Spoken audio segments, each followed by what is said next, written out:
Okay. 5th rendition of the Pixie Dust campaign. Last time we saw each other, we were in the Cloak and Dagger Ball. We met Shadow Man. Nobody likes Shadow Man.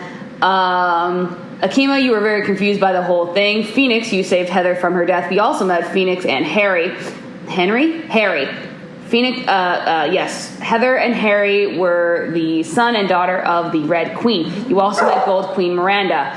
Oh my god, my dog. We also met Gold Queen Miranda. Everybody loved Gold Queen Miranda except for the Shadow when the Shadow reappeared.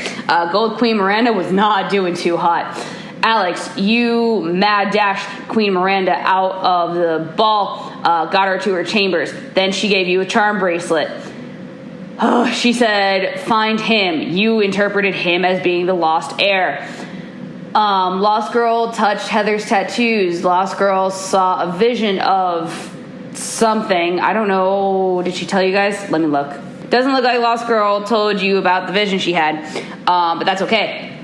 When she comes back, if she comes back in this session, you can ask her about it. Or when we have all of us here, you can ask her about it. No problem.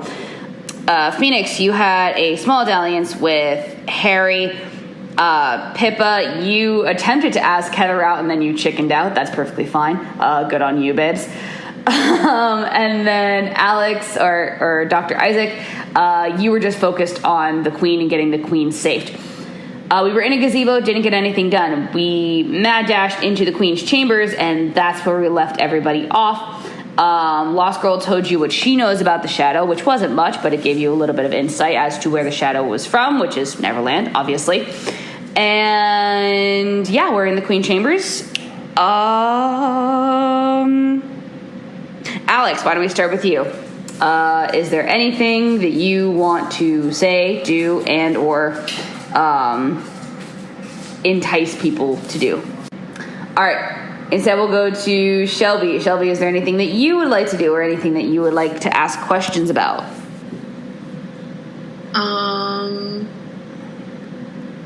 I don't think so. I don't know.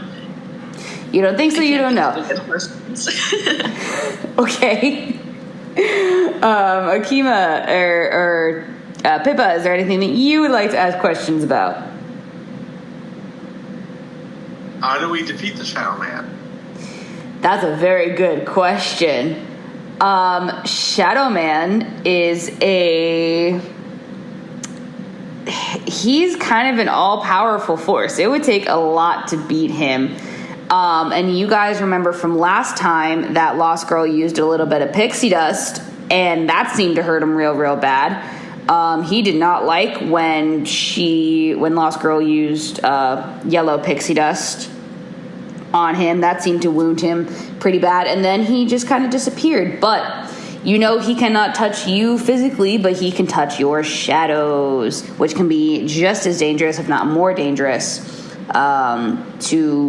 to peoples. Alex, is there anything that you would like to add? I'm getting radio silence from... He asked if anyone knew how to beat the Shadow Man at all. Which is actually what I asked. Oh, just kidding. Which is, yeah, what Pip asked. Is there any way we could use magic to protect our own shadows while we're searching for the Shadow Man? Is there any way that you can protect your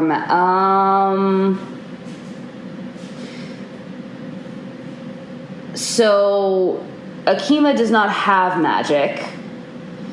You, Miss Phoenix, are very powerful, so you can more than likely overpower the Shadow if you really needed to. But there's no real way to protect your magic from him. Lost Girl does have a little bit of pixie dust that protects her, but that's where all of her magic hails from. So she's the only one that really has protection from this right now.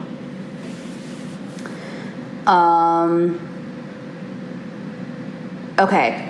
Alex, because your mic, I can't hear you. You can either communicate through Shelby, or you can just text me what you want to do, and I'll incorporate it into the story. That's up to you. Whatever you want to do. Start like hanging up and coming back in, maybe. Yeah, try that. You heard my bit about the protection? Everybody heard? Yeah, go for it. Yeah, I heard it. Okay. I heard it. Okay, so Alex, you have one fleck of blue pixie dust that you could potentially use to protect yourself, but you don't really know how to use it. And yeah, you don't really know how to use it quite yet. So right now, Lost Girl is the only person who really has protection over the shadow, unfortunately. Okay. You guys are still in the Queen's chambers. You see that the Queen isn't doing so hot. She is very, very weak. She seems very, very fragile. She wants to keep fighting, but she is losing it every single day that she tries, and every time she interacts with the shadow or tries to use magic, she just depletes herself that much more. Do you guys want to leave the chamber at all to talk? Do you guys want to talk in front of the Queen? Because she can still hear you. She can definitely still hear everything that you're saying, everything that you're doing. She just can't do anything about it. So it's up to you. Is it like a private room? So you guys can go back to the gazebo should you want to. Or you guys could go, I mean, the ball is still kind of happening, but it's kind of dying down at this point because it's now about 2 in the morning, I would say. So yeah, it's about 2 in the morning, so the ball is just finishing. There's not a lot of people in the castle, but I would still be careful as to who you talk to and where, because the walls have ears. So it's up to you where you want to go and what you want to say, and yeah.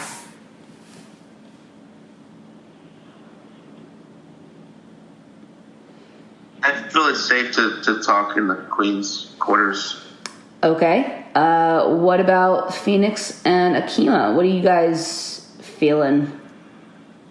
Yeah. I agree. I think we should just talk in front of her because she already knows the situation if she's dealt with him before. Sure. So, yeah.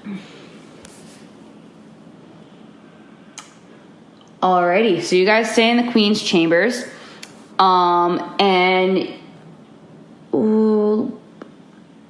you guys still notice that Dr. Isaac is still carrying the bracelet that the Queen gave him, and it's got a whole bunch of little charms on it, and one of them, like most of them have like jewels or something on them that look really, really bright and really, really sparkly. But one of them is kind of dull. So do you guys want to look at the bracelet at all? Do you guys want to... What do you guys want to do? Let's investigate the bracelet. Investigate the bracelet? Okay. Agree. Okay, so... can everybody roll a D20 for me and tell me what you get? I got 13.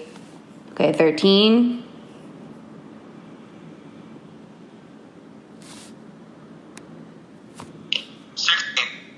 $16. I got a 1. Oof. R.I.P. So, Akiva, you don't know what the hell is going on. You are just happy to be here. You have no idea who is doing what or where. Yeah. Yikes. You're just happy to be there. You're happy to be there. But Phoenix and Dr. Isaac, you guys see that there are 7 charms. Oh no, 6 charms. Sorry, there are 6 charms. And they all have various different things about them. So, one is looks like almost an arrowhead, but it's a bright blue arrowhead. The other one is a snake with little emeralds in it. One of them is a lollipop with purple gems in the candy part. The other one is a castle. It's got kind of like rose quartz in it. The next one next to that is just it's literally just the clasp almost. It looked like it used to be something, but it's just kind of empty metal. There's no gem or anything in there. And then the final one is just a big old tree with brown and green gems in the charm. And that's what you guys see. Roll for me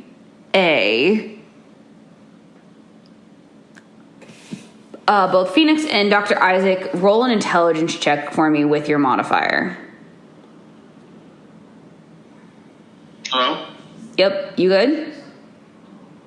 Yeah, what do you want me to roll? Oh, sorry. Intelligence check with your modifier. Both Phoenix and Dr. Isaac. Which one? D what? D20. D20 and add your intelligence modifier if you have one. Yes, I do. I got 20 with my modifier. Nice. Nice.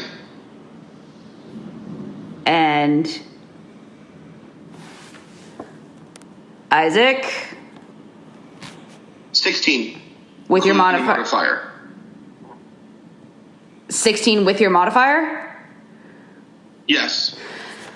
Okay, so with your 16, you would know that each of the charms corresponds with each of the kingdoms. So each one of the charms represents one of the kingdoms on the bracelet. But you don't quite know where the missing one is. You don't know what that's about. Miss Phoenix, with your dirty 20, you also know that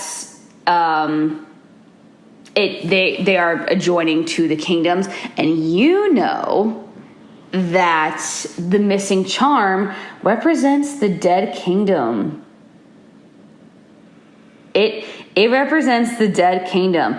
The land is still there, but there's no inhabitants, there's no buildings, there is nothing. It is just dead land. There's no magic. It's just land. And most of it's ash. Ooh. Yeah. Okay. I think I would definitely tell them about that right away once I realized it. Aww. So she tells you about the lost kingdom. Or the dead kingdom. Do you guys have any thoughts about that? I would ask, like, how did it become the way it did, do you know? Do I know?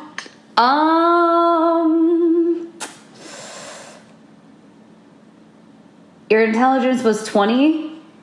Yeah. You would know that the Dead Kingdom was the site of the Great War. It was the battlefield of the Great War. So it has to do... The Great War created the Dead Kingdom, but it wasn't the Dead Kingdom before the Great War. You don't know what it was before the Great War. Gotcha. You only know what it was after. Gotcha. All right, then I'd share that information. You do that. Okay, cool. Yeah. Akima, do you have any thoughts, feelings, or concerns, or are you just reeling to be, like, are you just concerned with the queen and that's it? concerned with the queen. That's it. You're just concerned with the queen. You're just happy to be there. You protect, and that is it. You don't even know. You don't even realize that they're talking at all with your freaking one. Yeah, you're just there. You are by the queen's side. You are taking her hand, and you are just hoping and praying that she gets better. You are praying to every god imaginable that she gets better, and you don't realize that Lost Girl, Phoenix, and Isaac are all talking over a bracelet. Okay, so at this point, Lost Girl is gonna pipe up. Maybe Heather and Harry know something about the or the Dead Kingdom. DM now. Would you like to go investigate? DM question. Sure. Would that area, the Dead Kingdom, would that be a place where would that be something that would help the queen with her condition? That's something you'll have to mess around and find out. Okay. Yeah, fair enough. Yeah, that you'll have to mess around and find out. I would ask, does anyone know how to get there? Lost Girl has a map of the entire kingdom committed to memory. So technically, she would know how to get there. And the best way to get there. Okay. So, would you all like to come with me to the kingdom, this lost kingdom, to find out how to help the queen? Yeah. Yes. Oh my goodness, yes. Do you still want to go over to Heather and Harry and see if they have any information? Or do you just kind of want to leave them? Okay. So, Akima, do you want to go with them? Or do you notice that they're exiting it all? Do you want to notice that they're exiting it all? Or do you just want to stay with the queen? I think I will go with them. You'll go with them. You notice them exit, and you're just like, I guess we're moving. Get better, my queen. And you go with them. But you still have no idea what's going on. You still have no idea. So, yeah, you guys walk and you go downstairs and you find Heather is just kind of talking to diplomats and various peoples of the kingdom, noble people of the kingdom. And Harry is over by the buffet stand. He is stuffing his face because he is stress eating. He is not okay. He is just stuffing his face with every piece of chocolate, bread, wine, whiskey, anything that he can get his hands on. He is just stuffing his face. The minute you guys come down, Heather definitely notices that you come down, and she is very, very happy. She excuses herself from the conversation she's having, and she comes over and she wraps her arms around you, Miss Phoenix. And she's like, thank you again so much for saving my life. You didn't have to do that. Thank you so, so much. I would just tell her, of course, I wouldn't want to see such a beautiful soul go to waste or something. Yay. So you do that, and she smiles, and then she turns to Lost Girl, and her face kind of blushes a bit. And, they have a little bit of a conversation. I won't, go back and forth with that. But they have a little bit of a conversation. Both of their cheeks turn red, and everybody in the party notices. Akima, you're very confused as to why their cheeks turn red. But Doctor and Phoenix, you know exactly why their cheeks turned red. Yep. You know exactly why. It's so cute. Harry turns around, tries to find his sister, sees his sister is over by you, Miss Phoenix, and he is very interested in you. You don't know why, but he's very interested in you. So he, with chocolate all over his face, he tries to stride up confidently. Sorry, can't talk. Tries to stride up confidently to you, and also thanks you for saving his sister's life, even though he was a bit out of it when you did. But he thanks you for saving his sister's life. And he tries to take your hand and he tries to kiss your hand. Do you pull away? Do you let him do that? What's the reaction? I think I would like lean in with my face like I was going to kiss him, but then just whisper that he literally has something all over his entire face. Oh, he blushes feverishly. He's a bit embarrassed because you're really pretty, and he's kind of embarrassed that he has chocolate all over his face, and you had to call him out on it. So he like wipes his face like really, really quickly, and turns around. He's like, better, and the chocolate's now gone, but he's still kind of nervous around you now. Would you like to talk to them at all or ask them any questions? I say we ask them if they know anything about the like where we're going to head to. Yeah. So do you show them the charm bracelet, or do you just ask them point blank, do you know anything about the Dead Kingdom? I say we just ask them. Doctor, do you have a opinion on what we should do? Or do you think we should ask him point blank? Ask them point blank. Okay. You ask the question, and Akima, you're like, lost, dead, what, the what kingdom? The where? You're just now realizing the information that is being foretold. And they're like, oh, yeah, before they were born, they were about 2 years old when the Great War happened. And their mom told them stories about this great battle that they fought. And, the Jabberwocky was slain, and she was ruling over that kingdom at the time, but she had to flee because she was losing the war. And it was this big dramatic thing that their mother made. It really wasn't that dramatic in all reality. But their mother made it a big, big deal because she lost her kingdom to the capital city, to Gold Queen Miranda. So they had to flee, but they grew up in the kingdom of Lolly. That is the neighboring kingdom. So they're very familiar with the Dead Kingdom. But yeah, they grew up in Lolly. It's a ghost story to them.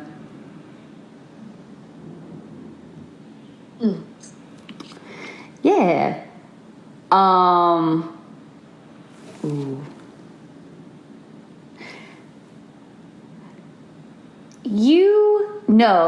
You all know that Harry does not have powers. However, he's a good fighter when he can keep his head on straight.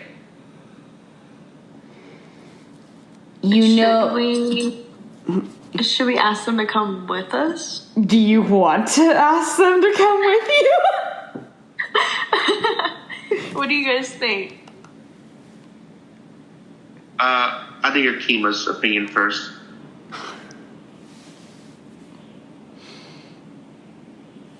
Akima, what do you think we should do?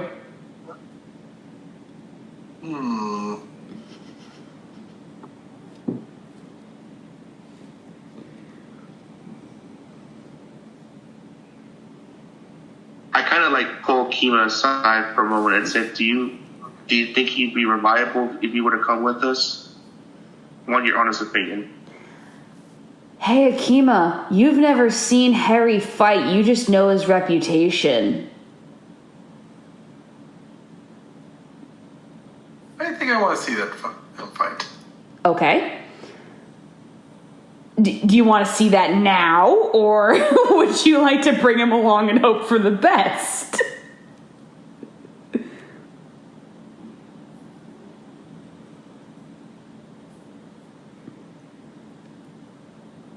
Hello?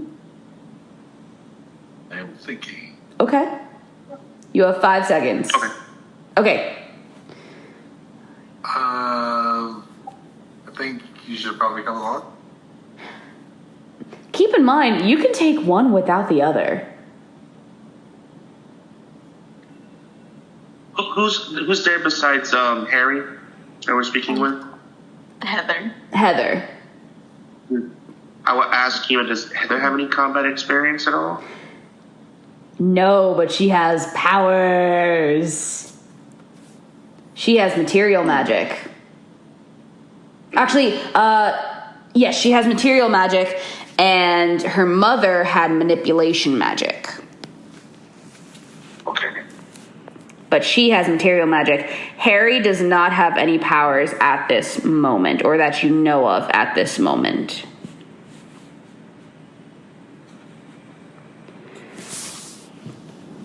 So, take a minute to decide amongst yourselves whether you want to bring Harry and Heather, or just Harry. Lost Girl at this point. Probably just Heather. Huh? Just Heather since. Probably just Heather. Ooh. Yeah, I probably just Heather too, especially if we don't know if Harry's going to be a liability or not. So Heather. Just Heather. Keep in mind, Lost Girl wants to bring both Harry and Heather because she has a crush on Heather, but she doesn't want to take Harry out of Heather's sight. She wants Heather to look after her brother, just in case. So she wants to bring along both, Lost Girl. But I would ask Lost Girl, do you think that, he's capable of handling himself just in case things go south? She is willing to take that chance to appease Heather. I'm also willing to take that chance. Oh, we're a house divided. Yes. I don't know. I feel like extra combat help couldn't hurt at this point. And if we really have a problem with him down the road, then maybe we could fight him, and it would couldn't hurt, might help.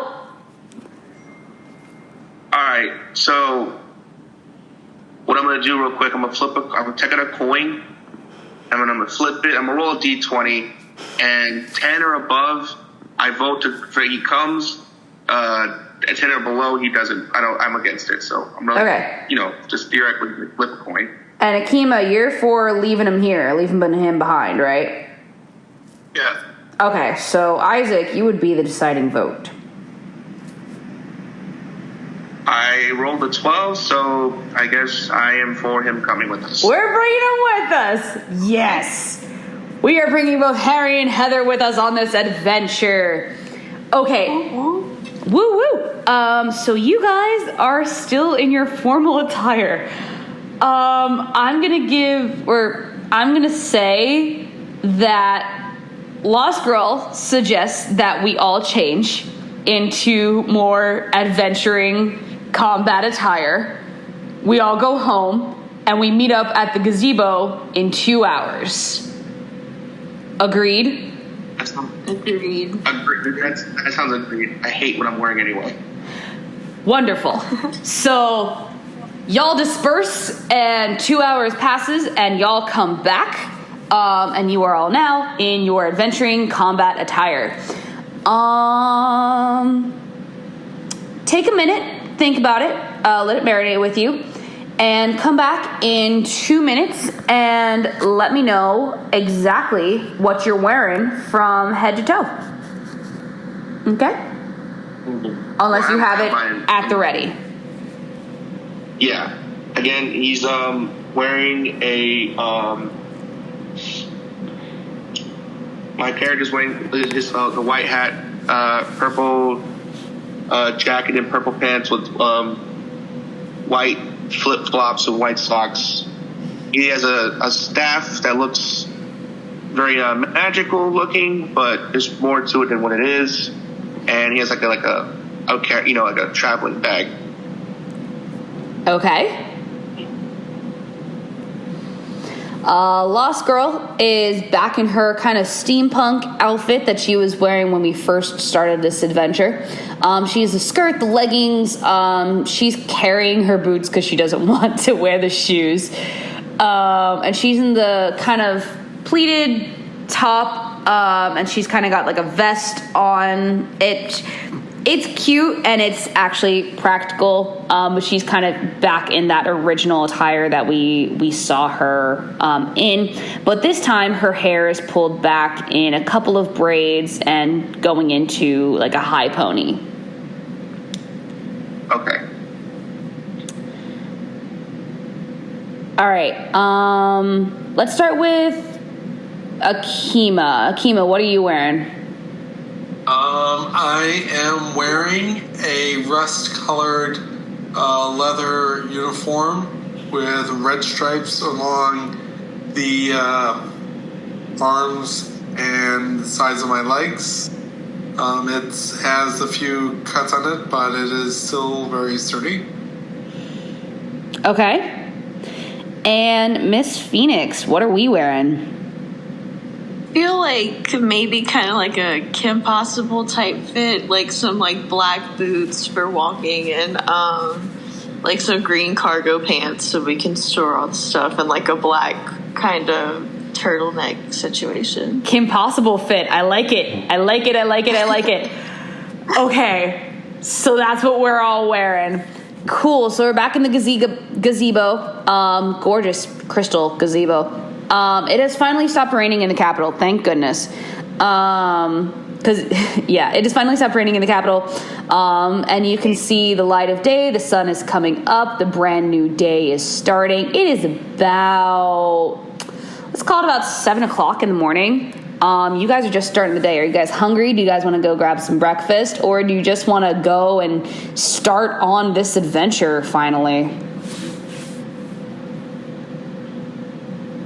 If it's not too much trouble, I tell the group, I'll treat for breakfast, but I just want to go to, I'll treat for breakfast. We'll do that first to get ourselves,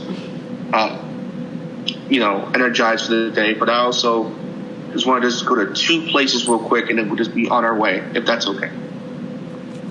That sounds good to me. Where are you thinking of going? One is a potion shop. Mm-hmm.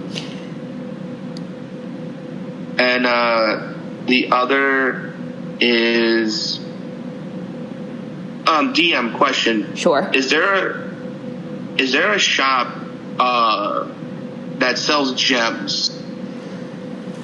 Shop? I mean, there's a jeweler in town, but there's not like there's not like a mine of any kind that you could get like diamonds or anything. There's just your standard jewelry shop. But do you know that jewelry shop sells like gems?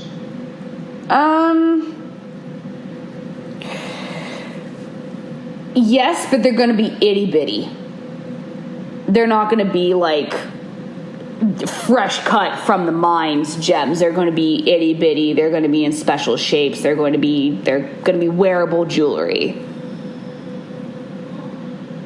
Okay, I didn't work with that.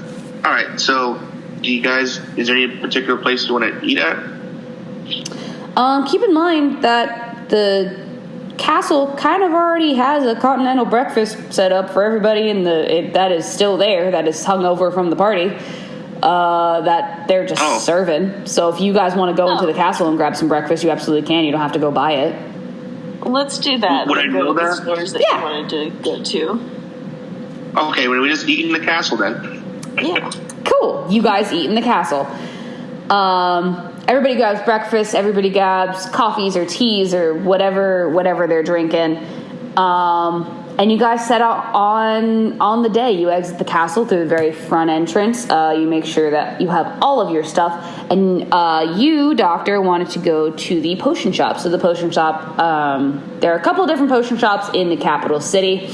There's one like really, really expensive one that has like the highest of like potions that are like super, super expensive, super rare, and are pretty hefty in price. There's also 2 different ones that are a little bit more, common people potion shops, but they don't have nearly as rare of stuff. They kind of just have your typical sleeping drought, your poppy seed potion. They have, your typical like Energizer Bunny potion, your love potion, your standards. So which one are you thinking about? I'm sorry. Is there a potion that heals? Yeah, you can get healing potions at any of the shops that you go to. Okay, I just wanted to go to a common one. Yeah, so you go to the common one. You go into the potion shop that's like right next to the castle, and there's a whole wall of just various healing potions. Some of them are more of a gel, others of them are more of a liquid, others are in a tube, some of them are in like this big old jar, and you can get various sizes of all of them. So what are we looking to get? I go to the shopkeeper. I say, all right, I'm gonna get straight to the point. What is the best healing potions you have in your shop? Innkeeper looks at you, or storekeeper looks at you, and he's like, the best healing potion depends on what you're trying to heal. If you're trying to heal the mind, and he pulls out this big old jar of like purple liquid, this is the one for you.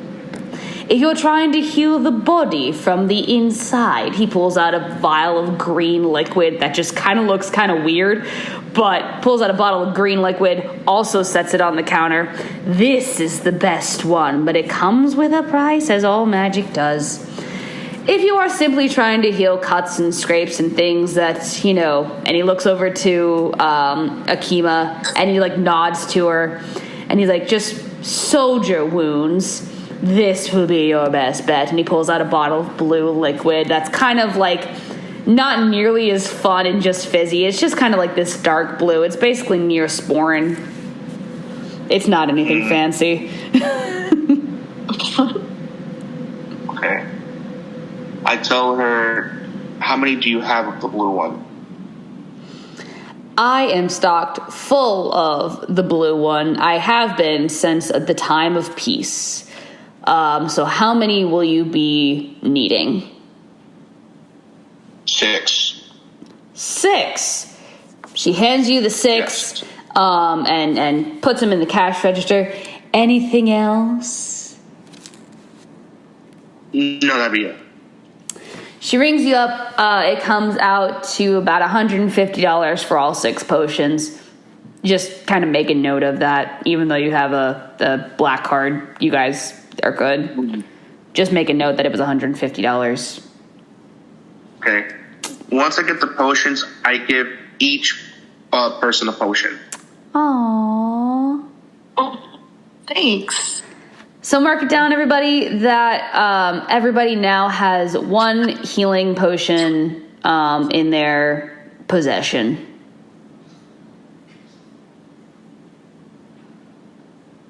All right. Cool. All right. Next up, the gem shop. Next up, the gem shop. So it's a little ways down. It takes about 20 minutes to walk to the nearest gem shop. So you go in, cling, cling, and there's a very old man sitting, inspecting, cleaning, polishing, just going over the minutest details of this big old diamond. This big old diamond that he has in his hands. He's being so delicate with this item. He barely notices you walk in. But he hears the bell and he's like, oh, customers. Comes over and he's like, how can I help you? I say, sir, I need to buy some gems, but I have an odd request, if you can fulfill it for me. I can fulfill any request. What would you have me do? The question is, do you have $1,000 worth of gems? $1,000 worth of gems? Well, One gem in my store could be worth $1,000, or 1,000 little gems could be worth $1,000. What exactly would you have me select? Okay. What I would like for you to do is to take the small ones, put it in the odd request part is I would like you to crush into dust and put 500 worth in 2 separate bags, if that's possible. You want to make diamond dust? Yes. And he looks at you kind of strange. He's like,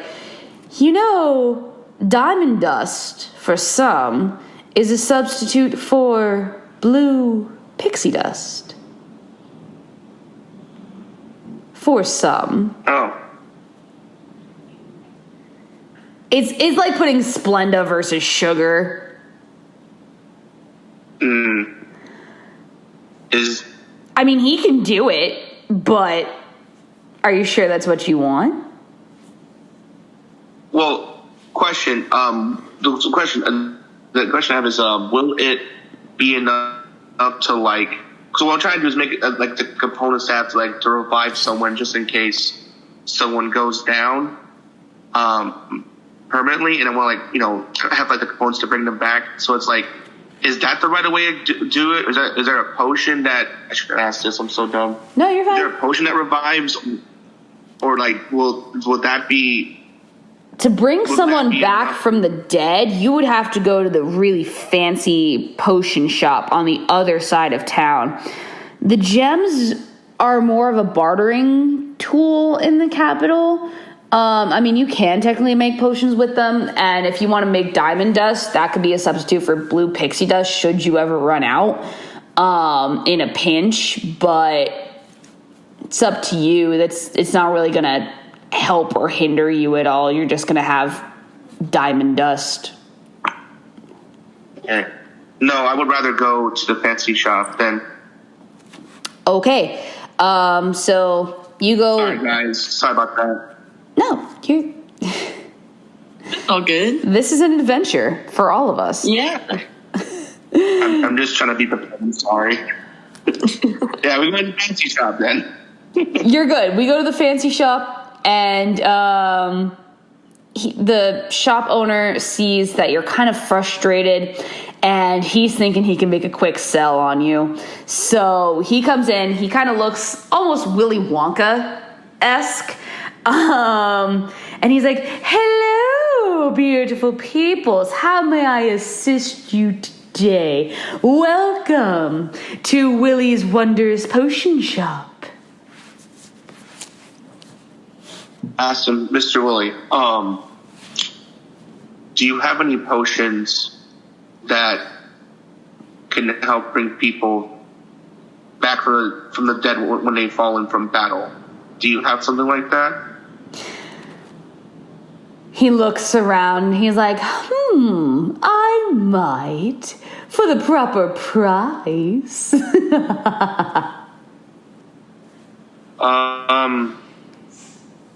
Do you have 2? 2?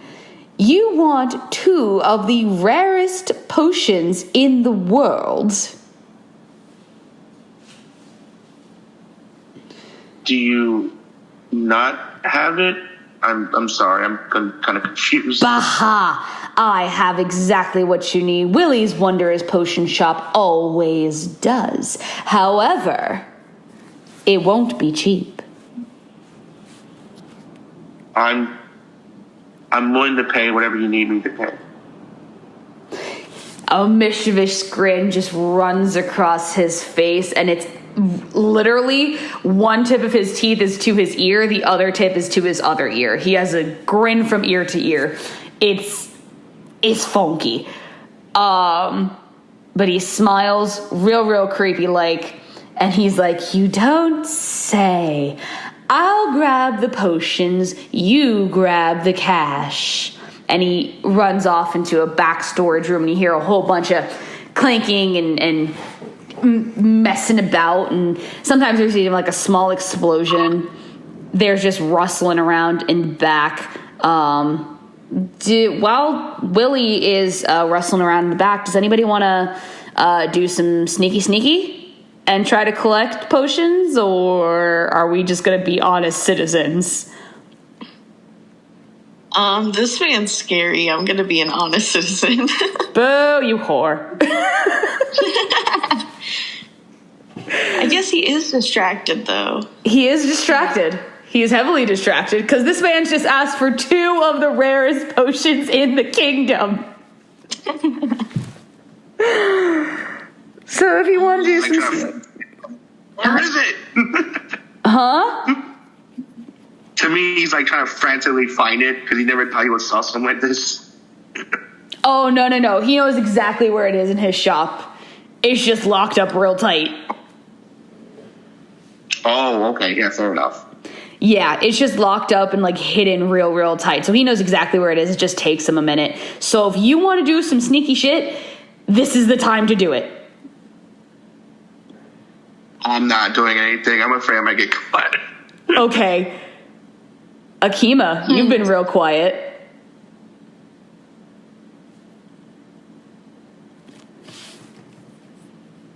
Do you want to do anything sneaky?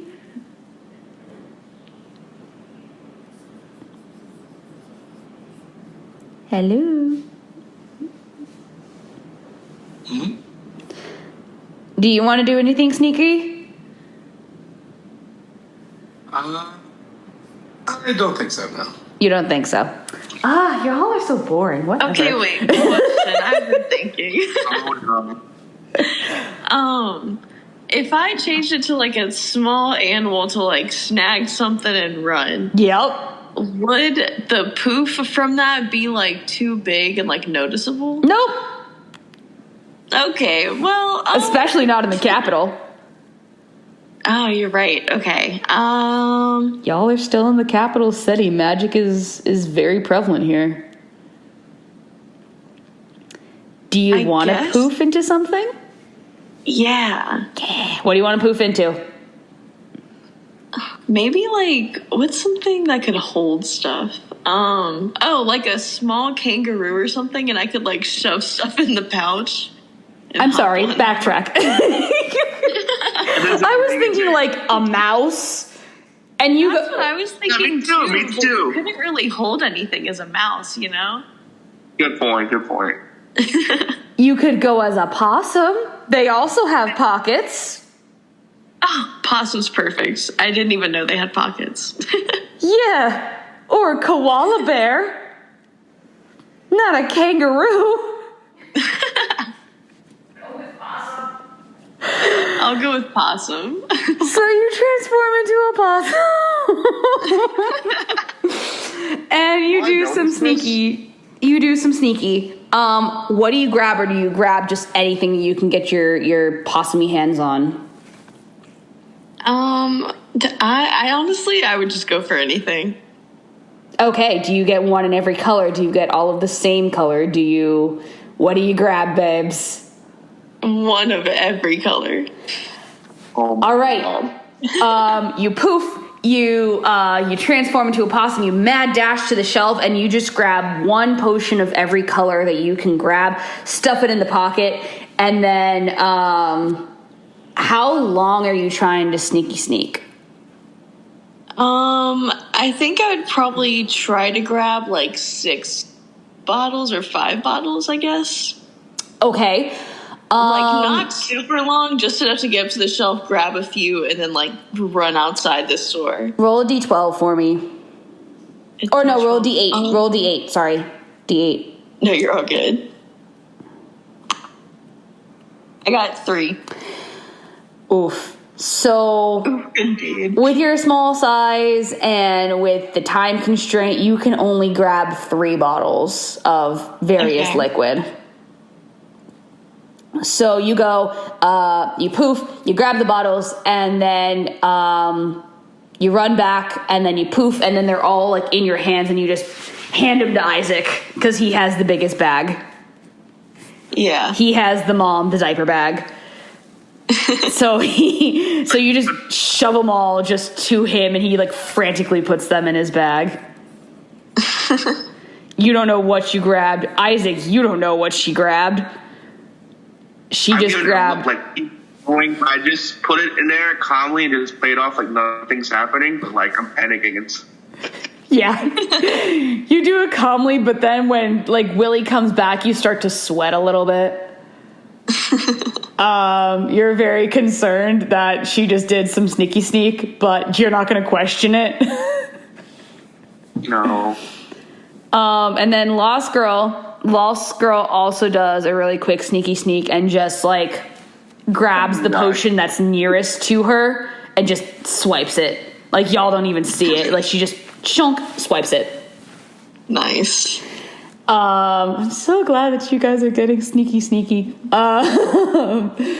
So Willie comes back, and again, he is still grinning from ear to ear, and he has gloves on, by the way, as he's holding these potions, and he sets them down on the counter, and you just hear ever so slightly like fizzling almost, kind of like when a freshly opened soda fizzles. Mm-hmm. That's kind of what you guys hear. And he's like, there you are. 2 life-sustaining potions.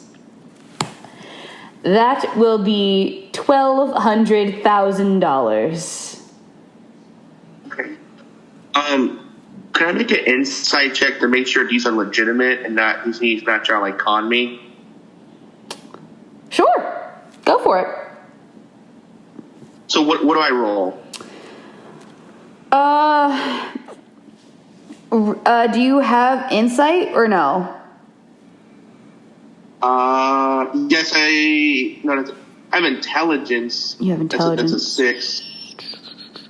Do you have perception? You want to use that? Hold on, do you have perception? I have perception. What's your perception modifier? 14. Roll a d12 and add your perception modifier. Sure.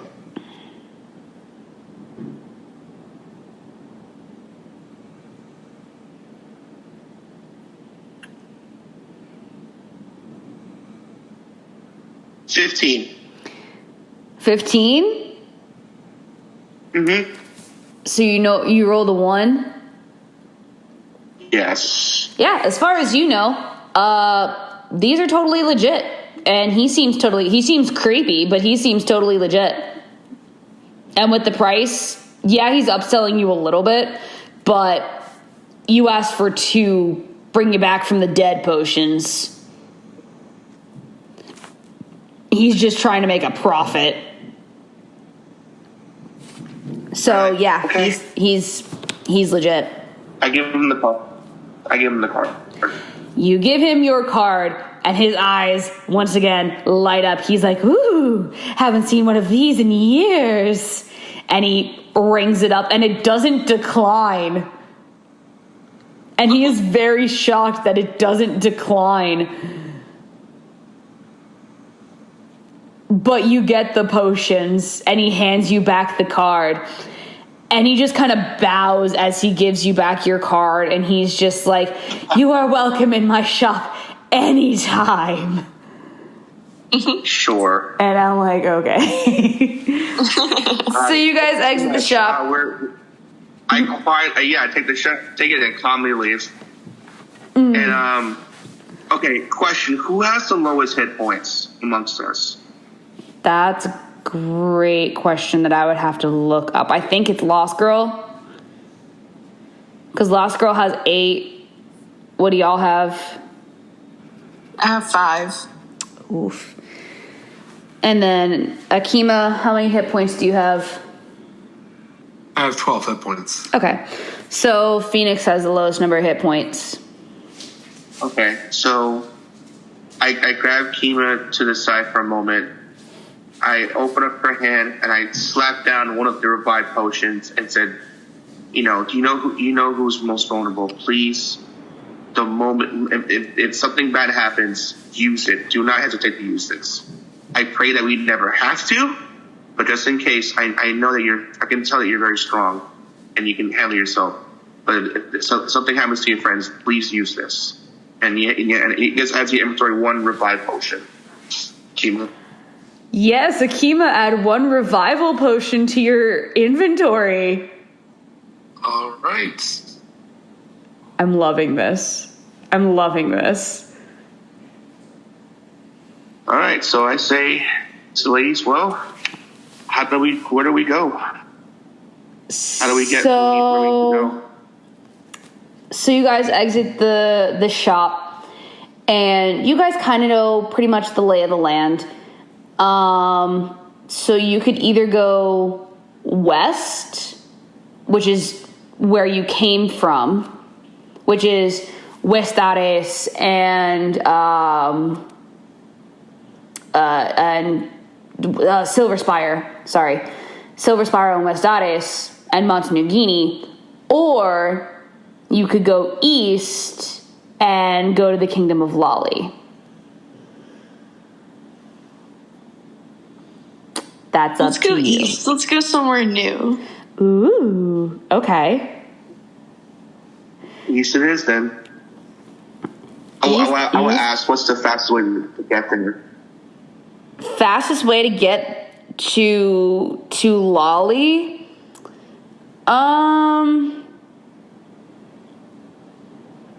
Okay, so fastest way to get to Lolly, you could either take a boat, which would take about a day or two. A day and a half. You can walk, which would take about a week. Or you can take like a horse or like a monorail or something of that nature. And it would take about a day. About a day's journey. What do you guys want to monorail. Okay. What do y'all think? I think monorail sounds good. Monorail. Yep. Monorail. So, fun fact, after the Great War, the monorail to Lolly isn't exactly the safest mode of transportation, but it is still the fastest. You guys want to? Do we all know that it's dangerous? Yes. I asked them. I asked them like, is this? You know, it's dangerous. I asked everyone, do you want to take this route? You can also, if you took like a horse or like your motorcycle, or if you like took other like forms of transportation other than walking, it would still take about a day. So you don't have to take a monorail. You can take like a motorcycle or something like that. What are y'all thinking? I think we can handle it. I think we can handle it. Yeah, since everyone has a potion, I feel more comfortable traveling the monorail. Okay. What about you, Akima? I agree with monorail. Okay. Lost Girl is a bit hesitant, but she trusts you guys, so she also is happy to go on the monorail. You guys go to the train. I quickly tell Lost Girl, don't worry, I will protect you. Aww. Cute. Okay, so you guys go to the train station and you all purchase tickets for the monorail to the Kingdom of Lolly. So subtract $20 about from all of your stuff, and yeah. If anybody wants to pay for Lost Girl, because she's she's a bit low on funds right now.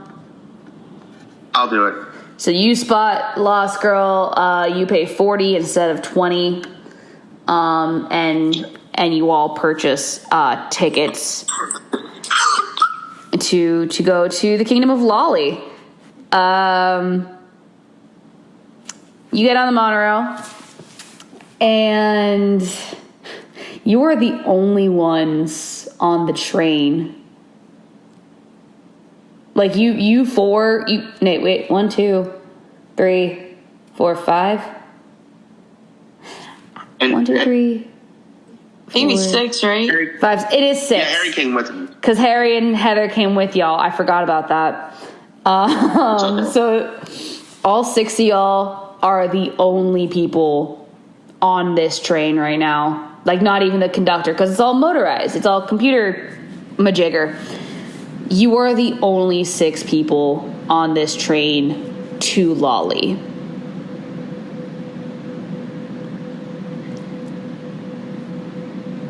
Keep that in mind.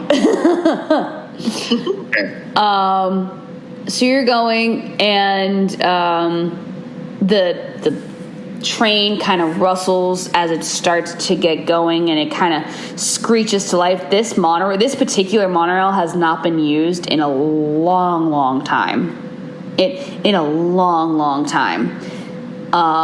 Most people take a boat, or they walk, or they use a horse, but you guys decided to use the monorail, so you are on the rickiest monorail the capital city has got. Question. Yeah. While we're on the monorail, can I look at the potions that Phoenix took? You absolutely can. You absolutely can. What they are? Yeah. Do you want to test them on anything, or do you just... Here, roll an intelligence check for me. Roll a d20 and add your modifier. Sure. Give me 1 second.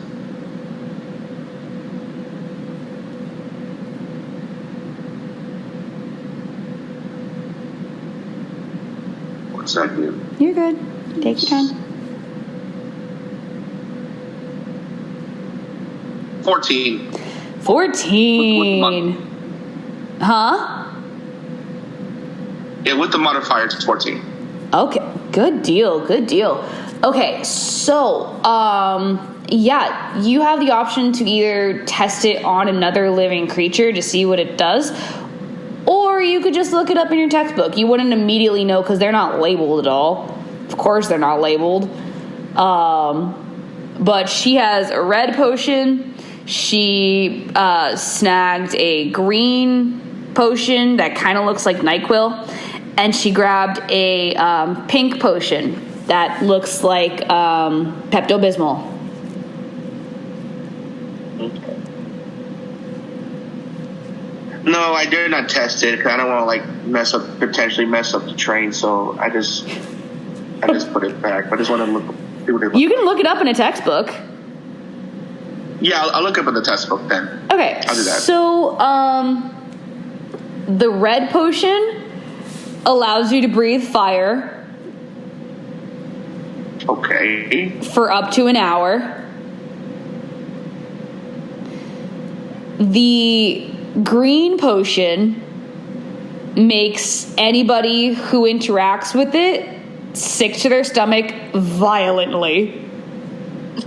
Oh my god. Yeah, it's the seasickness potion. Violently nauseous. And then the pink one turns anything that it interacts with into a piece of candy. Oh. Yeah. So I go to Phoenix and I tell her the potions. What type of potion she stole? Okay. But I still hand her the red potion and said, "You might need this though. This could be good for combat." So I definitely hand her the red potion. I tell her what the other ones do, and I asked her, "Do you still want these?" I'd still recommend you should have the red one though, because this one sounds the most helpful. Hey, play. Huh? I would say I definitely will take the red one, but I think you should keep the other two because you'll know when to use them. Okay. Hey, Phoenix, if you poof into a dragon, you can already breathe fire. Oh, yeah, you're right. You should keep all three. You don't need it. Oh, right. Okay. Well, if that's the case, I'll give the red potion to Lost Girl then. Ooh, okay. Interesting choice. Very interesting choice. I would love to see her be a turd. She just accidentally mixes it into her drink, and then all of a sudden, bah! Just demolishes the entire bar. Oh my god, I would love that. I will definitely tell her that. That's gonna be wonderful for next session. Okay, so you guys are chugging along, and you guys get to the border of the capital. And damn, I'm sorry. One last question. I'm sorry. Yeah, go for it. You said Lost Girl. I'm sorry, you said Lost Girl took. What does she took? We're gonna hold that for. We're gonna save that for a different day. Okay, fair enough. Okay, I'm sorry. We're gonna save that. No, you're good. Do you want? Remember, you still got Harry and Heather with you too. Did they take anything? They didn't take anything. No, because Heather is an upstanding citizen, and Harry can barely stand.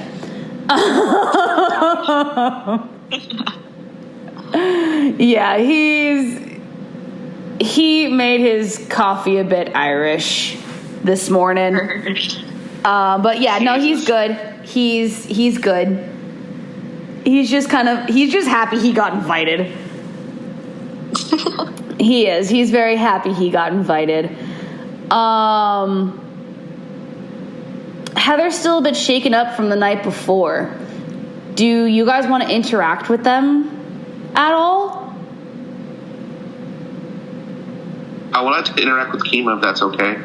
Sure. So, Akima, are you good to interact with Dr. Isaac for a minute? Sure. Cool. Go for it. Go forth and commence. I'm going to mute my mic so you guys have the floor. So I ask you, Kima. So I can tell you're really close with the Queen. Are you friends of each other? How long have you known each other? Known each other since we were very young. Wow. We grew up around here. Oh, okay. I'm sorry what's happened. Truly I am. And I really hope that we'll find whatever it is to heal her. Whatever we can to heal her. I hate to see it like this. I know especially you do as well. Thank you. You're very welcome. Have you been to where we've gone before? Or no?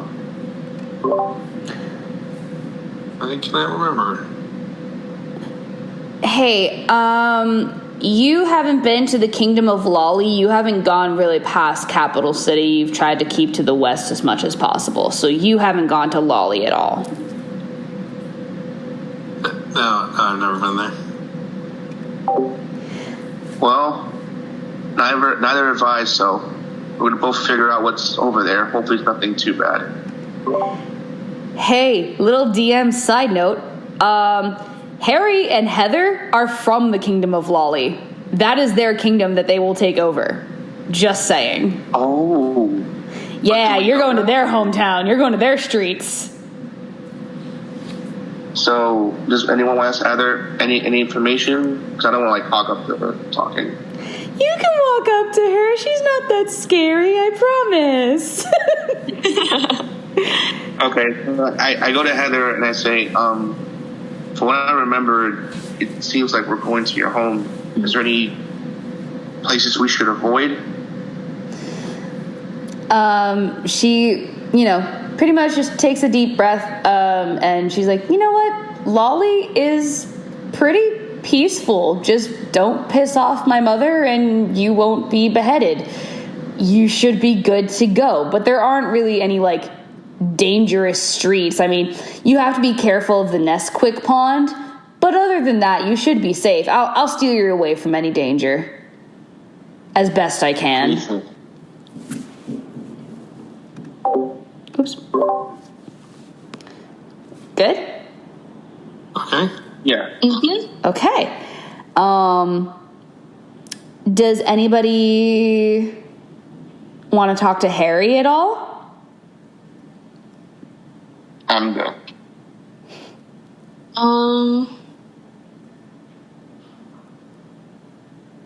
No, I don't think so.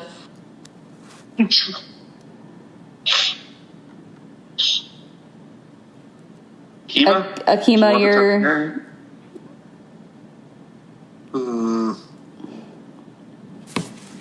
I don't think so right now. Okay.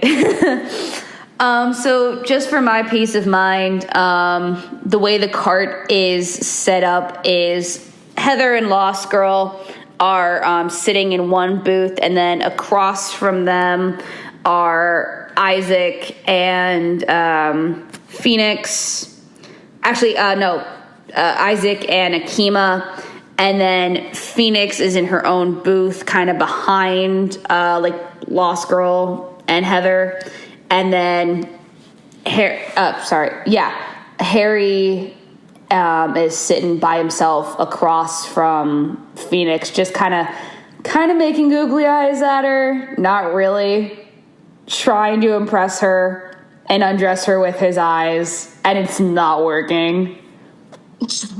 It's straight up not working. Oh my gosh. He's trying so hard, babes. He's trying so hard.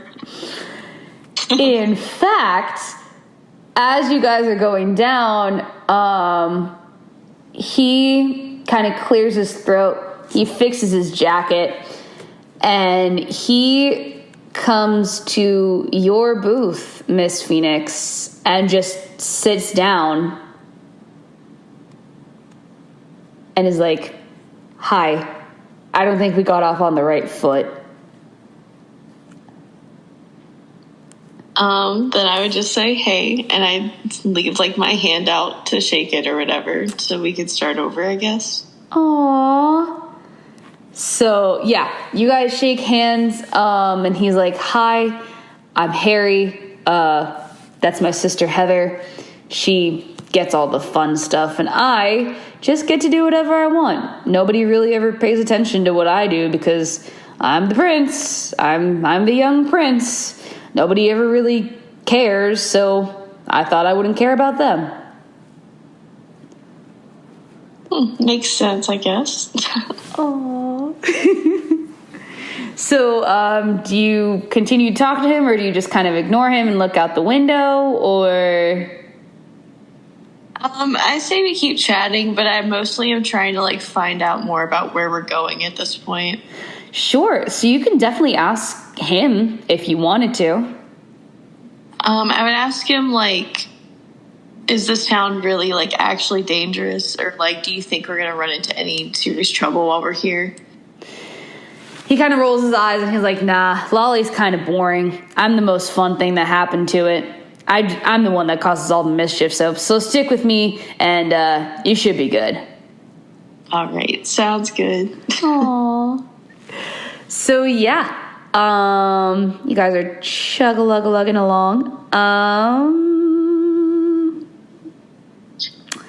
Lost Girl and Heather are talking, chit-chatting, having a good time.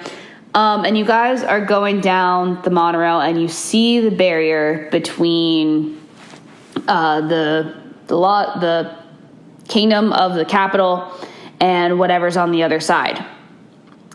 It doesn't look like anything's on the other side. It just looks like a facade of just trees and grass and fruit orchards and things like that, and cutesy things. And as you approach the barrier, the monorail seems to disappear in the tree line. And then you come out of it, you come out of the barrier, and Akima, you don't really feel anything. You just kind of see what's in front of you. Isaac, you feel a little drained. Kind of like you have a sinus headache that you can work through, but it's manageable. Okay. Phoenix. Do I sense something wrong? Yeah, there's something a little bit wrong that I'll get to in just a second. Okay, sorry. No, you're fine. Phoenix, the minute you go through that barrier, it's like all of your life is being just drained from you.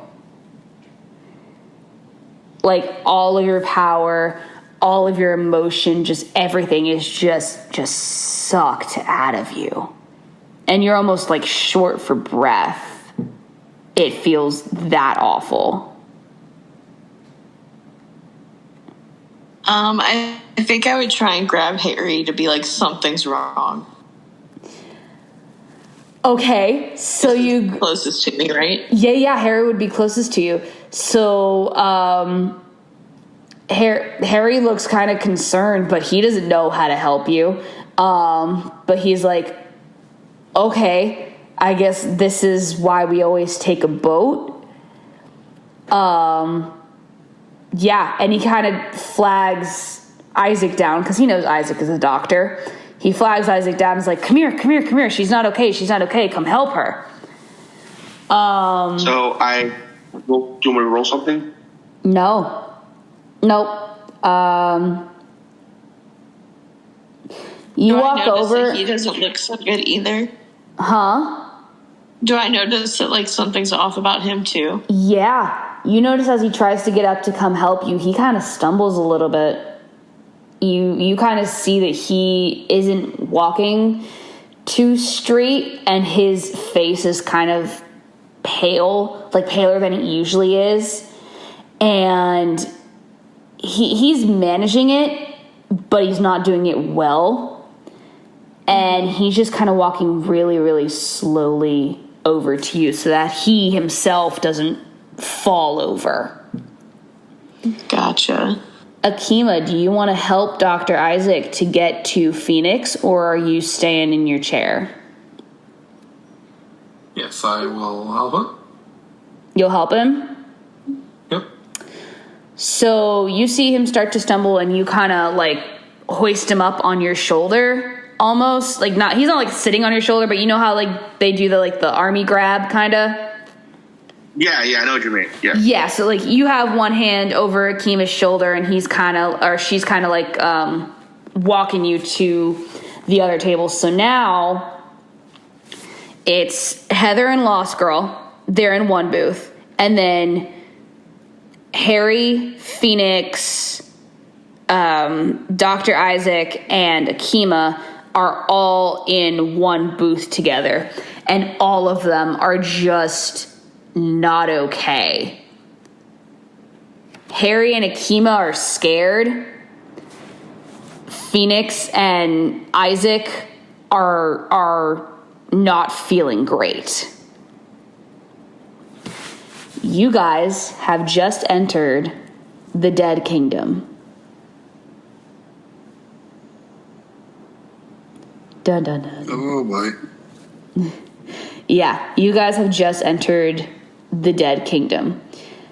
The monorail that was once, streamlined and very pretty and streamlined and colorful and pretty, is now a rundown coal engine locomotive that isn't running well. The engine is rusty, the wheels are creaky, they're kind of falling apart. From the Walt Disney World monorail to a New York City subway. Yeah, not even. Not even. You're going from Walt Disney World monorail to the runaway railway car. You know, the big Thunder Mountain cars? Yeah. Yeah, that's essentially what you're going to. But worse. Yeah, so that's what you guys are sitting in right now. I don't want to get too into it. Do you guys want to stop here at all, or do you just want to chug along? Huh? I think this might be a good cliffhanger spot. Okay. I'll get to the... Oh, wait, what would you say? Okay. So, yeah, you guys are chugging along, and there doesn't seem to be a really, railway stop, but the tail end of the monorail is still in the capital.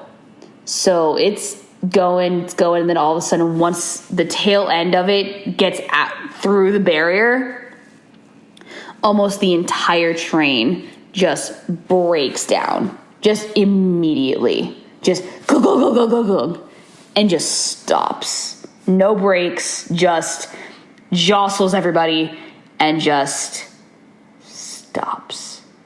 Middle of the railway, middle of the tracks. What are your guys' reactions? Do you have reactions? I make sort of kind of like help Phoenix. Okay. You help her up, make sure she's okay. How are Lost Girl and Heather? Heather is kind of feeling like you are. She's very pale in the face. She looks like all emotion and all life has been drained from her. She can stand and she can walk and she can handle it, but she's not used to this feeling at all. Lost Girl, she's doing okay. She's concerned for Heather, but she doesn't really feel anything. Like, she doesn't feel anything different, should I say, other than fear for her friend and Heather. Gotcha. Yeah. So that's where that is.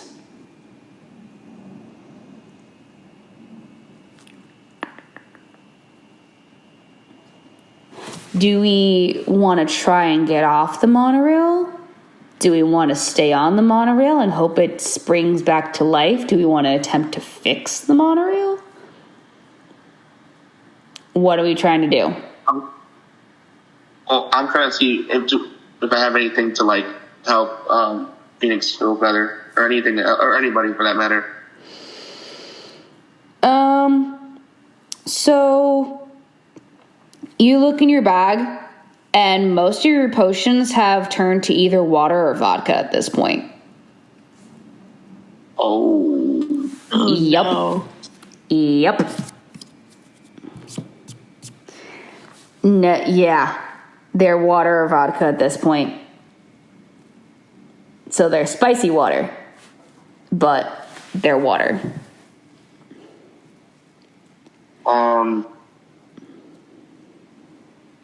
How's Kima looking? How's Akima looking? Yeah. She's scared, but she's fine. She can fight if she needs to. I would ask this Kima and Lost Girl to like check outside if everything's okay. I'll try to figure out something here with Phoenix. Okay. So Lost Girl and Akima, you go to the doors and you try to jiggle them open. And with a few like jiggling and a big like force of your hand, you get the door open, but you do it a little too hard. You kind of rip the door off its hinges on accident. Cheating. So now your car has no door. And you look out across this kingdom and the ground is covered in ash. There is no wind. The air is deathly still. You see the bones of something very large on the ground, but you can't see the skull, so you don't really know what it is. But you know it has wings, or at least it used to. The air around you is just kind of stiff almost.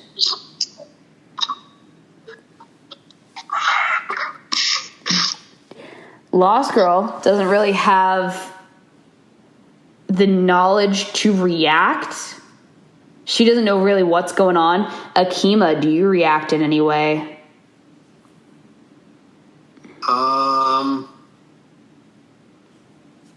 I make with a small jump. It's a big jump. Yes, a big jump.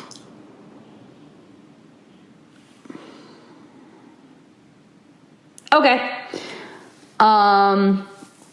Roll a d4 for me. All right. 3. 3. Subtract 3 hit points. Oh, boy. So you jump and you brace for the landing, but you don't really know what you're landing on. So you land on a rock and you kind of miss the landing and you fall. You kind of eat it. You kind of eat it on the dismount. But yeah, you tuck and roll and you get back up. Your hands are kind of scraped up. Your arms are kind of scraped up. But you didn't break anything, so good job. Yep. And yeah, subtract 3 hit points. And you're there and you're looking around and you recognize where you are. You're on the site of the Great War. Oh, boy. You are in the dead kingdom of Underland.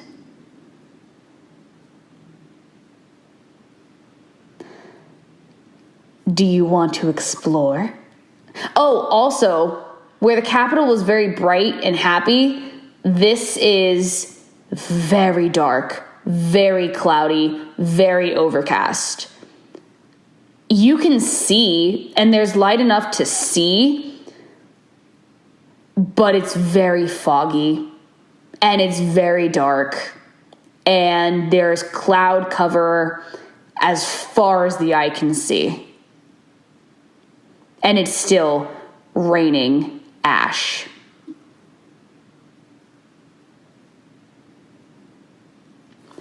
Would you like to explore? Sure. Sure? Yes, can't go wrong. Can't go wrong, she says. Oh, how wrong you are. Give me a perception check for me real quick.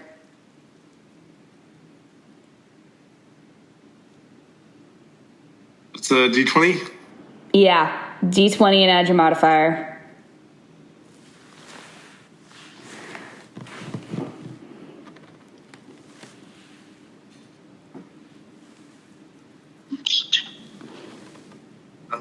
I rolled an 18. And that's Nice. 25. Nice. So it's a 25 with your modifier? Yep. Good-ish, good-ish. Okay, so yeah, you're in the dead kingdom of Underland, and you know the lay of the land, or what the lay of the land used to look like.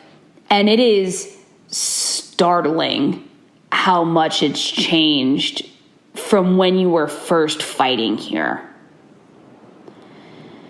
Right. There's rubble from old buildings. There's bones of people and ogres and various other creatures that fought with you. There's dead plants everywhere. You kind of see a little bit of mold growing, but even that's struggling to grow. You also notice that you don't produce a shadow here. You don't produce a shadow here. Nothing does. Nothing does. And then, in the very, very, very far distance, you see a rickety cottage of sorts. It's wood, it's stripped, it's bare bones, but it's standing. It's standing, and if you need to hide from your, military expertise, it looks like a halfway decent place to hide. Okay. Dr. Isaac, Yes. you hear Akima eat it. You hear the thud on the ground. And you're just like, oh, you good, bestie?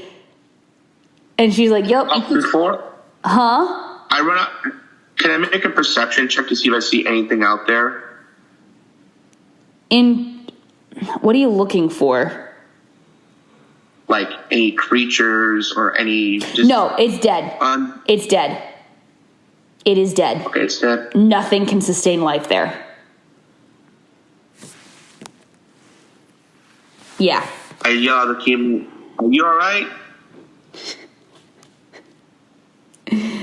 She's good. She's good. She yells back, she's good. Akima, do you draw your sword at all? Yes, I draw my sword. Your sword is drawn.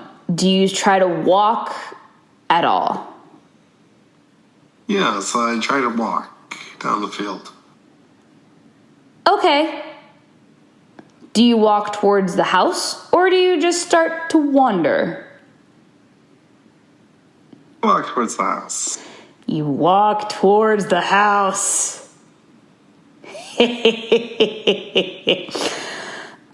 Isaac. Yes. Do you also want to attempt to get off the train? How far down is it? So there's like a pole that you could like slide down so you wouldn't eat it.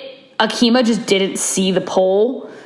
So it's a far ways down, but you could safely make it down if you wanted to, and everybody else could as well. Is there like a ladder in the monorail, like a ladder hidden somewhere, and so I'm gonna use it to like drop down? Roll a perception check for me. Roll a perception check. Sure. Roll. D20 and then add your modifier if you have one.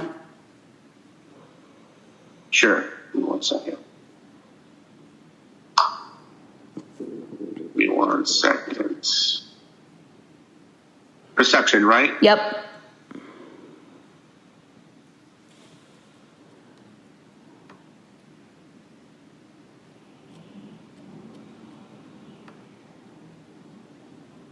$26.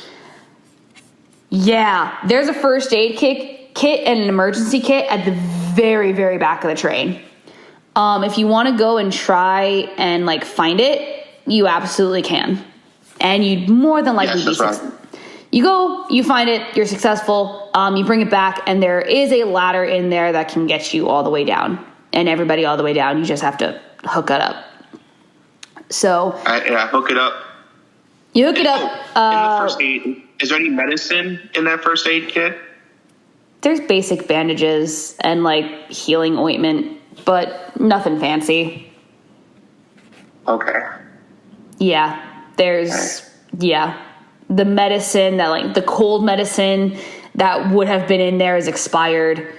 The cough drops have like flies on them and like ants. Yeah. Okay. The only usable things are bandages, essentially, and a little bit of ointment.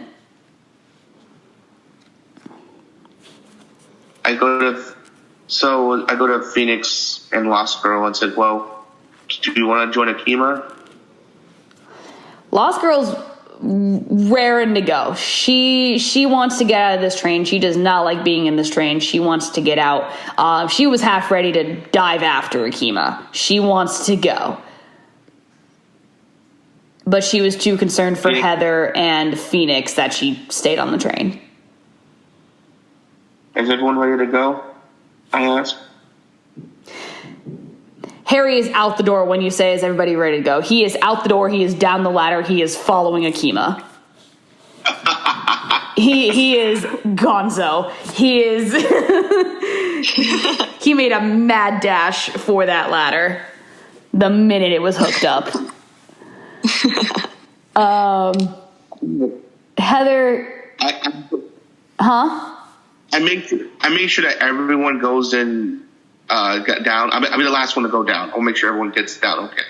Okay. So Harry goes down. Heather is like, wait, don't leave without me. Follows him. And I'll post pictures of what Harry and Heather are both wearing later. Keep a lookout for that because that's going to be hot. Sorry. So Harry goes down. Heather follows. Followed by Lost Girl. And then Phoenix. You follow, but because you're still kind of just like trying to regain your strength, taking deep breaths and stuff like that, you go down a little bit slower than the rest of them. It takes a lot of energy for you to move right now. Mm-hmm. You're experiencing a really, really bad cold, essentially. Gotcha. Your sinuses feel clogged. You can barely see. All of your limbs feel heavy. You're affected by this a lot.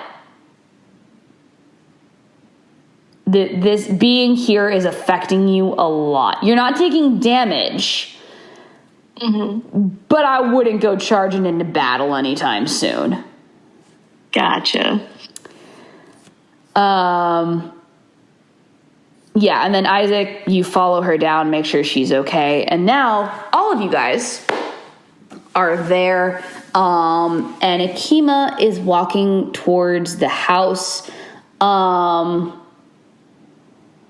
For the sake of the story, I'm going to say that Dr. Isaac and Phoenix and everybody else sees Akima walking towards something, but they don't quite see what she's walking towards.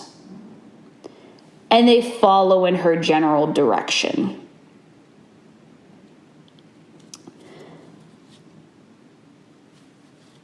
Miss Akima. Yes? Give me a sight check. Or do you have sight advantage? You do, don't you? Let me check.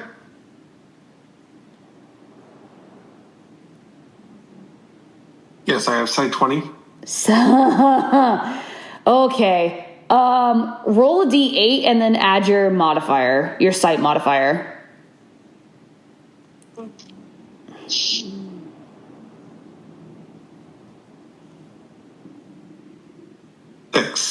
26. 26. Okay, so as you walk, not only do you see what's in front of you, but you also see a very vivid memory of the battle that took place with every step you take.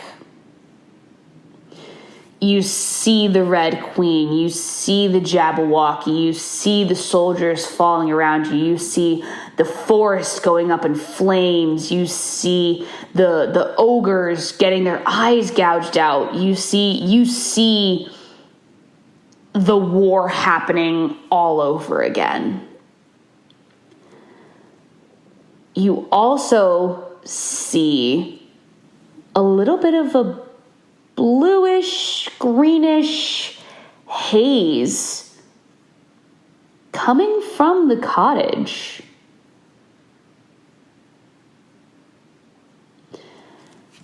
I am drawn to it. Yeah, you are. Yeah, you are.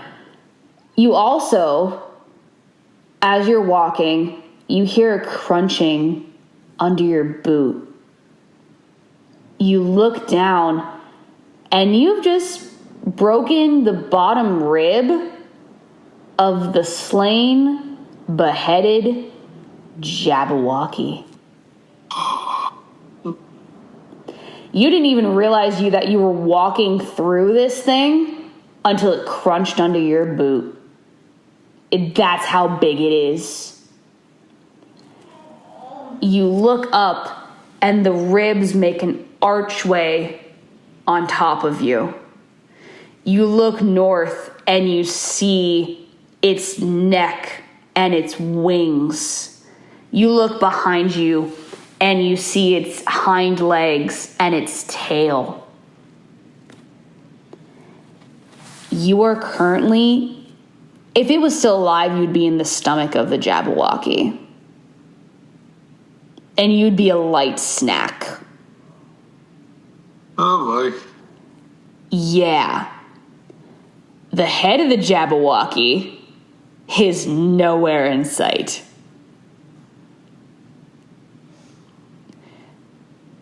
The head of the Jabberwocky is nowhere in sight. But here's the kicker. When you crush the bones of this Jabberwocky's like rib, it too emits a bluish greenish smoke.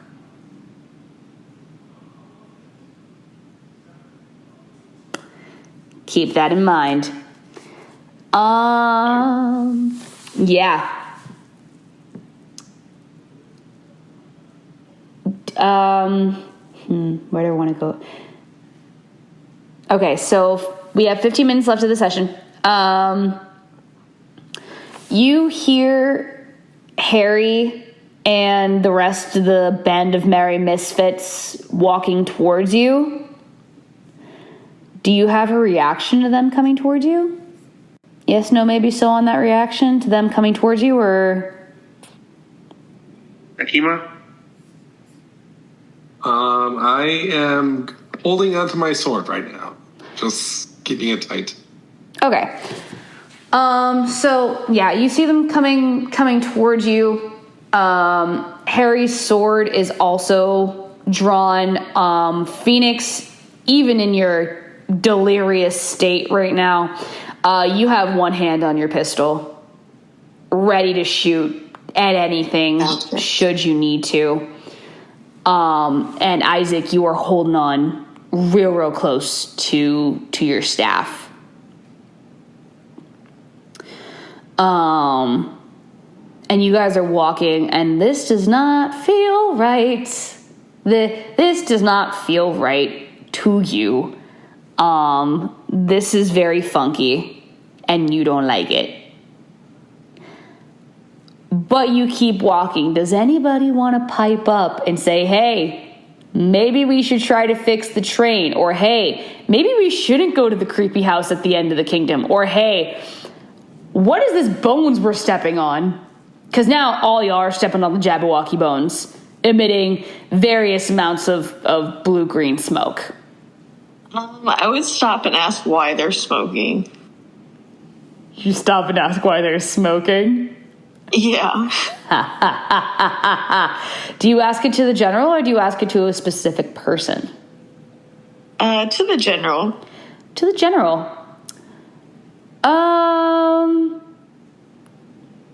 Before I answer, or if anybody answers, does anybody else have any questions? I go to Kima and say, "How are you okay?" Oh, whoa. Akima's having a little bit of a psychotic break right now. She'll be back in 2 to 3 business days. But she's good. She's not broken. But she's going through it mentally a little bit. She's kind of having an emotional breakdown right now. And that's okay. That's valid. We see each other. It's fine. The post-traumatic stress that Akima has from the Great War is prevalent. But yeah. So, Akima, I'm going to make it so that you really don't hear the conversations.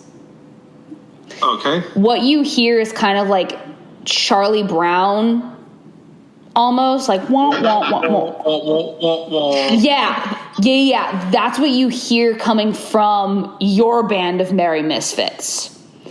What you hear very clearly is the sounds coming from the house.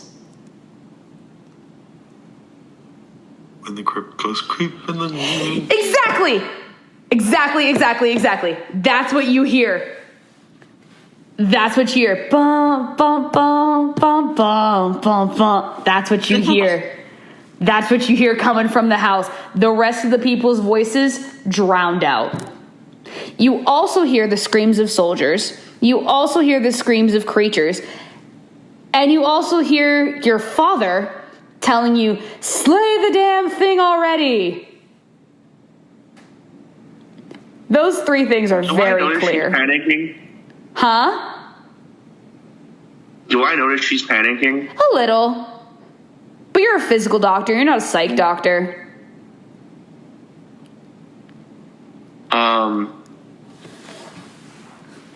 I kind of like grab Kima's by the arms and say, "Are you okay?" Akima, you want to answer? It's there. It's there. It's there. It's there. Do I know what he's referring to? Nope. Nope. Okay. I tried to cast on her calm emotions. It fails. Oh, Jesus. There is no magic here. Oh. There is no magic here. And that's why it's affecting Phoenix and Heather the way it's affecting them. Because a lot of their life is built on magic. And there is no magic here. I just pipe up and say, unless our goal is here, I think we should head back on the monorail and leave. I wouldn't do that. But if you want to go try and fix the monorail while the rest of the crew is exploring, you may. I feel like I'll leave them alone. Would be a bad idea. Do I notice the house? Huh? Do I notice the house? Not yet. Okay. Yep. Not yet. Because you're bringing up the rear. You barely see Akima. Actually, no. Because you're there with Akima, aren't you? You kind of ran up to her and grabbed her and be like, "Are you okay?" Yeah, I ran them. Yeah. So you see the house, but you don't hear what's coming from the house. You don't see the greenish smoke that's coming from it. To you, it's just a rickety old house in the very far distance. So what I do quickly, hold on. I tell Lost Girl, look after Kima for a minute, and I tell Phoenix, can you come with me to check out the house? Do you all want to check out the house? Yeah, I guess. Yeah, you guess. Well, you never got your question answered, did you? No. So, the reason that every time you crush the bones of the Jabberwocky is because you're releasing its spirit.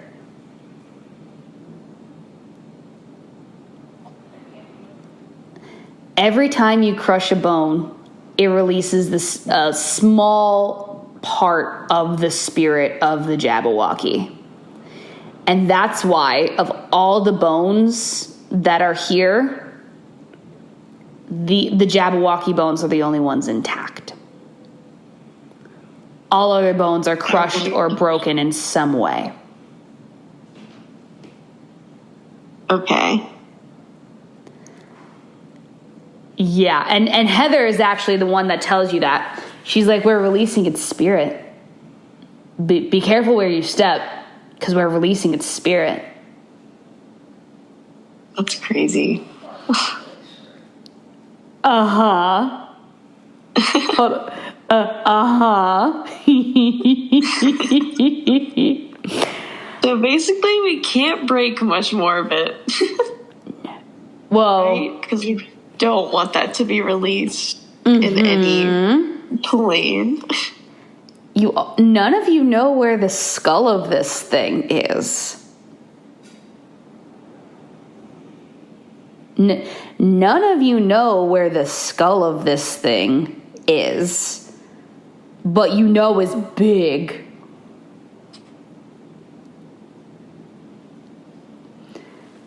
Would you like to make it towards the house, or would you like to split up, Scooby Gang? Oh, I want to stick together. I vote we stick together. We stick together. We stick together, we die together. Okay. Captain goes down with his crew. Love that. So you guys start walking towards the house, and the line of succession is Akima, Isaac, Harry, Lost Girl, Heather, Phoenix, you're bringing up the rear. Okay, so you're the last one to notice the house. Okay? All right. So you guys are walking, and as you walk closer, you see big old iron gates just somehow materialize in front of the house. And they're there, and they're black. And then as they're rusting, the rust looks kind of purple, almost. And as you get closer to the house, Akima, the noises coming from the house get louder and louder and louder. By the time you guys are all to this gate, they're essentially screaming this song in your ears. But only you, Akima, can hear it.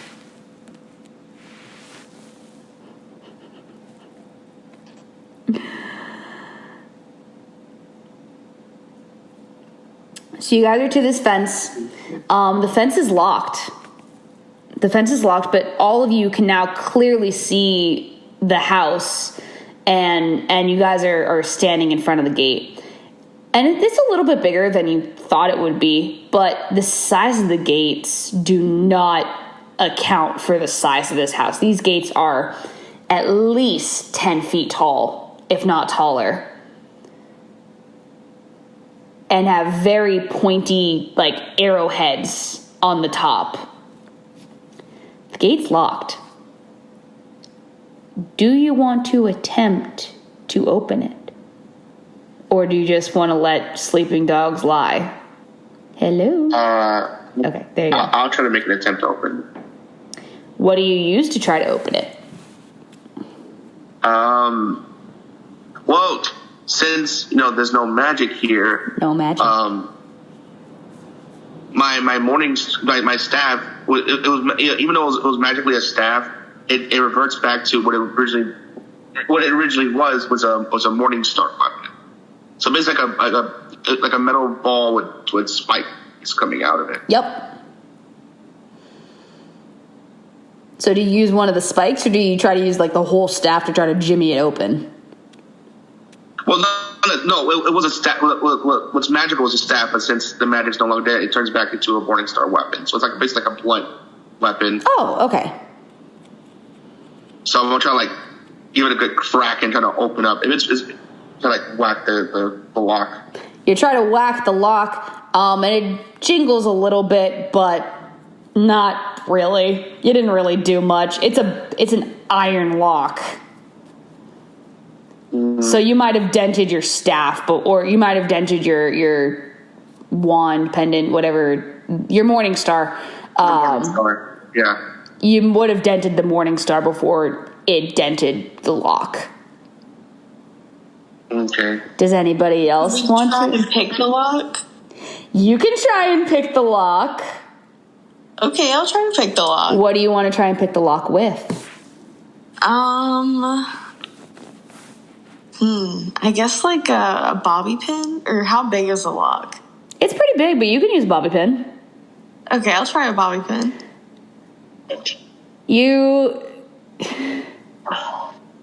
So you like to wear your hair. Well, how are you wearing your hair? Do you have bobby pins, or do you need to ask somebody else for bobby pins? I think I have some. Like, it's kind of like in a French braid, but I like pinned away the flyaways kind of thing. Cute. So yeah, you take a bobby pin out of your hair, and it takes you a couple minutes, but you undo the lock. You undo the lock. It comes open with a clunk, not a click, a clunk. Pops open, and you throw the lock to the ground. The gate's still closed. It's not locked, but it's still closed. Do you want to open it? Yeah. Yeah? I think so. Does anybody in the party hesitate for her to open it? No. I don't. Okay. Akima. Do you make her hesitate? I want this door opened. You want the door opened. Lost Girl tries to get you to hesitate a little bit. She's like, wait, I don't think this is a good idea. Does anybody listen to her? I ask why. She's like, it's a creepy old house. Why would you want to go in? I would say maybe they have something that can help us fix the monorail so we can get out of here. Interesting. Shelby, you were trying to say something. Oh, I think that I would just go ahead and open it. I don't think that she would make me hesitate that much. Okay. Oh boy, prepare yourselves. Oh boy, prepare yourselves. You grab on to the gates and yank with all your might. You gotta remember, you're still working on like half strength right now.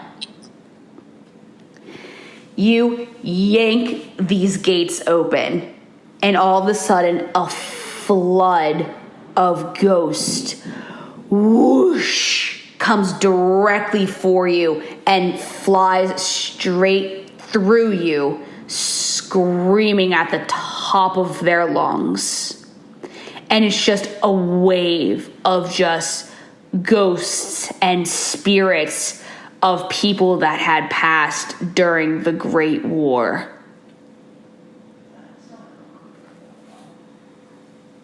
They pass through you. Phoenix, you go down. You go down, subtract 2 hit points. Isaac, you get pushed back, subtract a half a hit point. Akima, you hold steady, but you're still pushed back and jostled a little bit. Don't subtract any hit points, but just know that you're a bit uncomfortable with spirits of the dead passing through you. And they just keep coming. Heather goes down. Lost Girl goes down. Harry and Akima are basically the only 2 people still standing as these gates fly open. And that's where we'll end the session for today. That's where we're ending things for the day. Should we want to meet sooner, or should Jazz get off work early? We might meet again, and we might continue. But for now, this is what's happening. If we continue, what will be the next session? Yeah. When will be the next session, or what will be the next session? When will be the next session? hopefully next week. And I'll try to get more scheduling stuff done. But I'll text you guys, consult you guys about all of that. Hold on, give me a second. Sorry, Akima on one end of the line, Harry on the other end of the line, and everybody else pretty much down for the count. Except Isaac. Isaac, you are on your knees, holding steady, trying to grab onto something sturdy. And it's just a huge wave of souls that is passing through you right now. Okay.